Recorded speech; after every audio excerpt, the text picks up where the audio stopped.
शाम भाई, ईद का मौका है, खुशी का मौका है और सबसे पहले ईद की तो बात करेंगे। ये वर्ल्ड चैंपियन होने की बहुत मुबारक हो। हाँ ये जी, इसका ज़रा प्लीज़ बताइए। अल्लाह का बहुत बहुत करम है। जिस तरह आपने इंट्रोडक्शन में कहा कि बाबरकत महीना था रमज़ान का, उसके अंदर मेरे ख्याल से तो ब्लेसिंग बहुत रही है अल्लाह की तरफ से। टेनिस के ऊपर भी, नॉट जस्ट मेरी और अकील खान के ऊपर, हमारे जूनियर डेविस का भी जीत के आया मलेशिया के अंदर।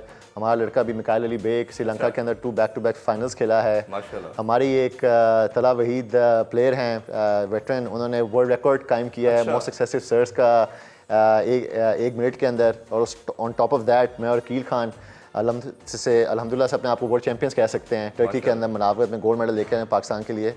तो एक तरह से टेनिस की तरफ से, आई वुड से फ्रेटर्निटी की तरफ से मुल्क के लिए ईद का तोहफा है। अल्लाह करे हमारे सारे पाकिस्तानी इसको कबूल करें। और जिस तरह आपने बात की कि रमज़ान के महीने में अल्लाह, मेरी तो यही दुआ है जी कि सारे के सारे जो रोज़े रखें जिन लोग मुसलमान बहन भाइयों ने, उनको कबूल फरमाए और सारी बातों को भी कबूल फरमाए। जी जी, आमीन सुम आमीन।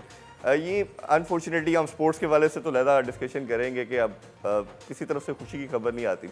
और हमेशा मैं कहता हूँ कि जब स्पोर्ट्स में आपको अच्छी न्यूज़ मिलती है तो ये हमारी जो नेशन है ना, बड़ी स्पोर्ट लविंग है, वो सब कुछ भूल जाती है। कोई भी सिचुएशन हो, कोई भी टर्बुलेंस हो कंट्री की, आप साइड पे रख देते हैं और आप कहते हैं उसको सेलिब्रेट करें। जैसे क्रिकेट में हमें कोई विक्ट्री मिलती है तो हम सब कुछ भूल जाते हैं। सामने पहले थोड़ी ईद पे बातचीत करते हैं।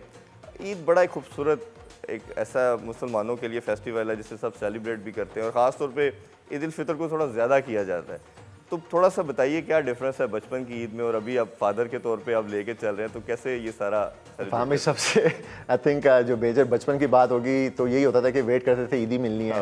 नानों से, दादों से, दादा से, नाना से, सारे कज़न जो होते थे। अब वो ज़माना चेंज हो गया, अब ईदी देने वाला सीन चीज़ हो गया हुआ है। नेफ्यूज़ हैं, नीसीज़ हैं, बच्चे हैं माशाल्लाह से अपने खुद। And I would say mostly अपनी लाइफ टाइम में तो मैं अपनी ईद मिस की हैं। आई वुड से सेक्रीफाइस की हैं। I was hardly at home और चीज़ें को सेलिब्रेट नहीं कर सका। अब अल्लाह मियाँ ने वो मौका दिया है get to spend with my family, with my in laws. ये ईद थोड़ी सी डिफ़िकल्ट है, थोड़ी सी डिफरेंट है compare to other Eids. My father in law passed away in January, तो हमारी पहली ईद है उनकी ब्लेसिंग्स के बगैर। तो ऑब्वियसली उस तरह सेलिब्रेट नहीं करें जिस तरह पहले की गई हैं। इस दफ़ा तो ईद की छुट्टियाँ भी बहुत ज़्यादा थी। वी एक्चुअली थॉट कि पहले विल गो अब्रॉड, मे भी सेलिब्रेट करेंगे सारे मिलके, तो वो अब वो नहीं कर रहे। This Eid was different. Uncle की ग्रेव पे गए उनको सलाम पेश करने के लिए। एंड उसके बाद इन लॉज के साथ ईद गुजारी। एंड ये चीज़ें थोड़ी सी ज़्यादा कीदे के साथ कर रहे हैं। अल्लाह ताला उनकी मफ़रत फरमाए। ऑब्वियसली बड़ों के साथ जो ब्लेसिंग का एक एलिमेंट रहता है वो तो बिल्कुल रहता है। तो क्या मीठे में क्या पसंद करते हैं ईद पे? क्या स्पेशल आंटी से या आप भाभी से फरमाइश करते हैं ईद के लिए? आई वो स्वीट टूथ जी, मीठा जो भी हो ईद पे कहीं भी हो वो मिस नहीं करता लगता नहीं है। नहीं, आपको मैं बता रहा हूँ, मेरे ख्याल से एक सीक्रेट भी है। रमज़ान में रोज़े इतने बाकायदगी से रखे जाते हैं ताकि ईद पर टोटल जो है ना लेट लूज़ हो जाऊँ। एंड सवैयाँ हो, खीर हो, रसमलाई हो, जलेबियाँ हो, जो भी है, आई मेक श्योर कि I enjoy each and every one of them. और मेरे ख्याल से ईद का मज़ा भी उसी तरह है। अगर आप जाके किसी घर या अपने घर में परहेज़ी करना शुरू कर दें ईद पे तो इट्स नॉट ईद। तो उसमें मैं परहेज़ी नहीं करता, लेकिन उसके बाद फिर वो एक प्रोसेस मुझे पता है कि मैं दोबारा ट्रेनिंग करनी है और दोबारा डाइट पे मैं चला जाऊँगा। और वैसे भी रोज़े भी थोड़े से मैं सबल के अफ्तारियों पे उस तरह नहीं खाता, पकौड़े समोसे उस तरह की चीज़ें नहीं होती, थोड़ी सी हेल्दी चीज़ें ही होती हैं।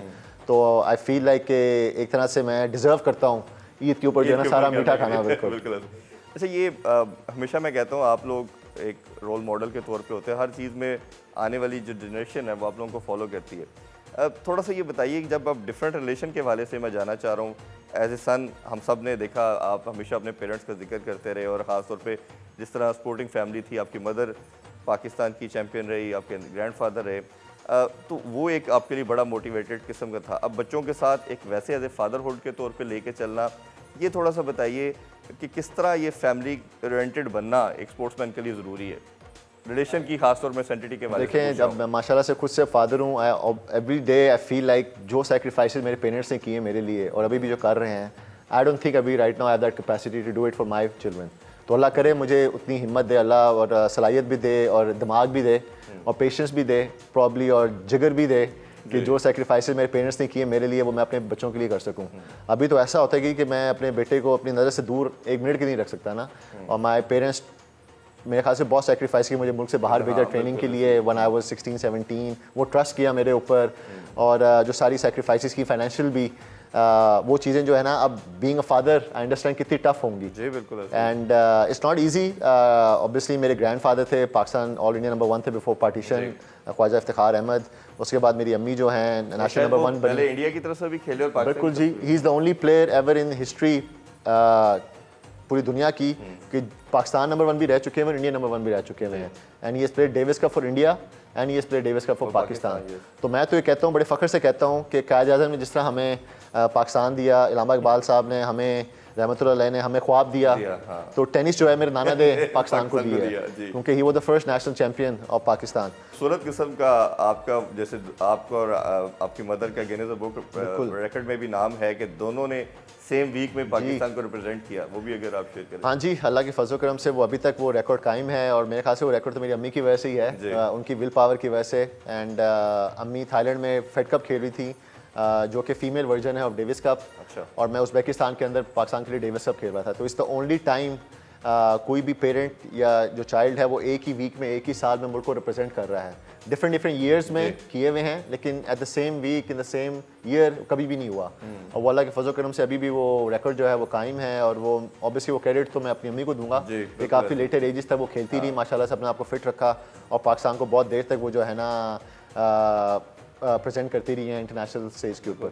अच्छा, वो बेटे का आप बता रहे हैं किसी और स्पोर्ट्स में लेके जाना चाह रहे हैं, कि जैसे क्रिकेटर जितने भी मेरे दोस्त हैं और हम ऑब्वियसली मुलाकात होती है वो सब क्रिकेट की तरफ आना चाह रहे हैं, तो आपको लगता है कोई टेंडेंसी बेटे की किसी और स्पोर्ट्स की तरफ है, या आप अभी खुद से ही उसको ड्राइव करना चाह रहे हैं कि किसी और स्पोर्ट्स की तरफ जाए? नहीं, अभी तो सारे अल्हम्दुलिल्लाह सारी स्पोर्ट्स इंट्रोड्यूस करा रहा हूँ। फुटबॉल भी है, हॉकी भी है। अब ऊपर कमरे में आप चले जाएंगे, आपको गोल्फ स्टिक्स भी मिलेंगी, हॉकी भी मिलेगी, फुटबॉल, बास्केटबॉल, टेनिस, स्विमिंग। इंशाल्लाह इस साल समर्स में मेरा है कि उसको शुरू कराऊंगा। I used to be a swimmer before I started playing tennis.